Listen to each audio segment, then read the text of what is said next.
చిత్రహింసలు పెడతాడా మా ఓడిని అని చెప్పి నా జాతి మేల్కొన్నది సార్. ఖచ్చితంగా 2024లో నేను శాసనసభ్యుడిగా పోటీ చేసినా చేయకపోయినా జగన్ రెడ్డిని మాత్రం ఇంటికి పంపించడం మాత్రం ఖాయం సార్ మొత్తం నా జాతి అంతా.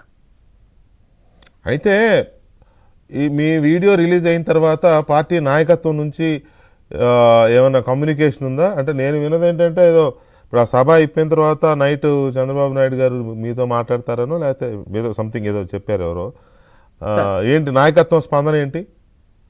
అంటే నేను కోరుకునేది ఒకటే సార్, ఇప్పుడు ఒకవేళ ఏదైతే బ్రాహ్మణ సంఘాలు ఇప్పుడు వైసీపీ వాళ్ళు కట్ చేసిన వీడియోలు చూసిన బ్రాహ్మణ సంఘాలు హిందూ సంఘాలకి నేను హృదయపూర్వకంగా క్షమాపణ చెప్పాను సార్ పబ్లిక్గానే. ఎందుకంటే నేను ఇప్పుడు గతంలో ఉన్నట్టు నేను స్వతంత్రుని కాదు, ఓన్లీ మాసన్ రాజేష్ని కాదండి. నేను ఇప్పుడు ఒక పార్టీ కార్యకర్త కలిగిన పార్టీ కార్యకర్తని.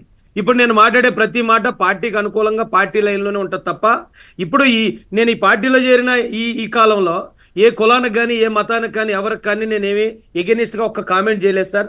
ఎవరిని నేనేమి తప్పుగా మాట్లాడలేదు, ఒక్క జగన్మోహన్ రెడ్డి మీద పోరాటం తప్ప.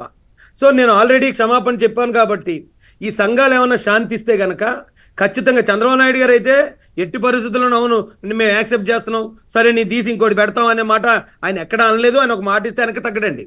ఇప్పుడు ఒకవేళ నేను తగ్గాలన్నా కూడా నేను వెళ్ళి ఆయన బతిమలాడుకోవాలి, సార్ దయచేసి నాకు ఈ అవకాశం ఇవ్వండి, ఒకవేళ బ్లేమ్ వస్తే నేను మోయలేను, నేను వెనక్కి తగ్గడానికి నాకు అవకాశం ఇవ్వాలని నేను బ్రతిమలాడుకోవాల్సిన పరిస్థితి సార్. ఆయన అయితే వెనక్కి తగ్గడం. కాబట్టి ఇలాంటి అవకాశం ఇచ్చిన చంద్రబాబు నాయుడు గారిని ఈ పరిస్థితులన్నీ చెప్పి నేను మాట్లాడుకోవాలి సార్.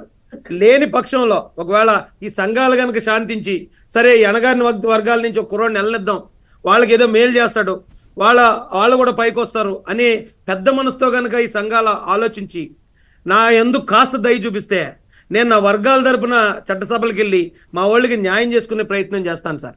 లేని పక్షంలో ఒకవేళ నిజంగా జగన్ రెడ్డి ఇంకా ఎక్కువ కుట్రలు చేసి ఇంకా ఎక్కువ జనాన్ని రెచ్చగొట్టే పరిస్థితి ఉంటే గనక నా వల్ల నా పార్టీకి మాత్రం బ్యాడ్ నేమ్ నేను రానిచ్చుకోను సార్.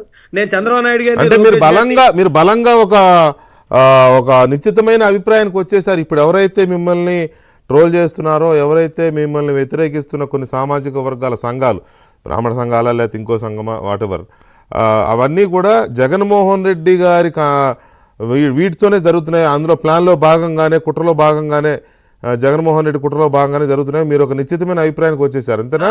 అంటే ఒకటి సార్, ఇక్కడ ఒక చిన్న కరెక్షన్ ఉంది సార్.